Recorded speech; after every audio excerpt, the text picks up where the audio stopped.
তাড়াতাড়ি বের হও, দোকানদার চলে আসবে। হ্যাঁ হ্যাঁ চলে আসো। শালা তোরা আমার দোকানে চুরি করবি? যা, শাস্তির জন্য তৈরি হয়ে যা। যে যেমন জিনিস চুরি করছো সে তেমনই শাস্তি পাবা। তুই কি চুরি করছিস? এই যে ব্রাশ। ব্রাশ? আমি তোর ব্রাশ করার দাঁতই রাখবো না।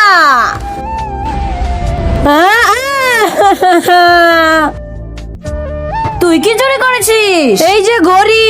ঘড়ি? এবার তোর ঘড়ি পরার হাতই রাখবো না। না। তুই কি চুরি করেছিস? কিছুই না। বল কি চুরি করেছিস? তা দেখার আগে বন্ধুরা, চ্যানেলটি নতুন খুলছি, তোমরা সাপোর্ট করবে বলে। কিন্তু তোমরা যদি সাবস্ক্রাইব না করো তাহলে কেমন হবে? যদি তোমার মা বাবাকে ভালোবেসে থাকো তাহলে প্লিজ চ্যানেলটা সাবস্ক্রাইব করে দিও। তোমার একটা সাবস্ক্রাইবের জন্য আমি এত কষ্ট করে ভিডিও বানাই। তুমি তোমার মাকে ভালোবাসো না বাবাকে? কমেন্ট বক্সে তার নামটা লিখে যাও। এই যে প্যাম্পাস। প্যাম্পাস? আমি তোর পিছনে কেটে দিব। না।